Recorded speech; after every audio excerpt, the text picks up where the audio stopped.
Myrna snorted, and then glanced around to make sure no one had witnessed her produce such an unladylike sound. She had to go talk to them. She could pretend she wanted to meet them because of her seminar. In truth, she loved their music. They weren't too hard on the eyes, either. The definition of exactly her type. Wild. Yes, please.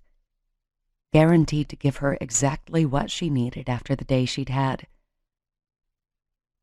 Abandoning her plan to hide in her room, Myrna skirted the low wall that separated the lounge area from the corridor.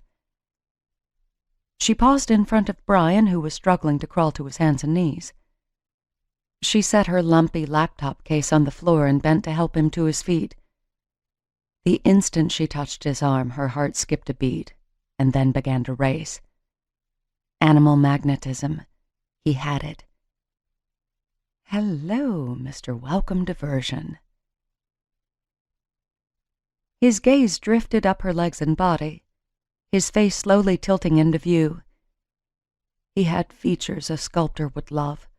Strong jaw, pointed chin, high cheekbones. Would it be presumptuous of her to examine the contours of his face with her fingertips? Her lips?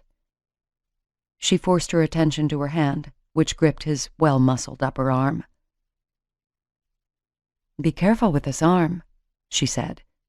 "So few guitarists have your skill." He used her support to stagger to his feet. When he stumbled against her, she caught his scent and inhaled deeply, her eyes drifting closed. Primal desire bombarded her senses. Did she just growl aloud? His strong hands gripped her shoulders as he steadied himself. Every nerve ending in her body shifted into high alert. She couldn't remember the last time she'd been instantaneously attracted to a man. Brian released her and leaned against the back of the booth for support. He blinked hard, as if trying to focus his intense brown eyes on her face. "You know who I am?"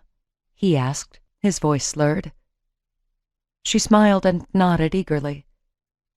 "Who doesn't?" He waved a hand around theatrically, which set him even further off balance. "Every stuffed shirt geek in the whole damned place, that's who." He snarled at a gray-haired woman in a heavy cardigan who sat openly gaping at him.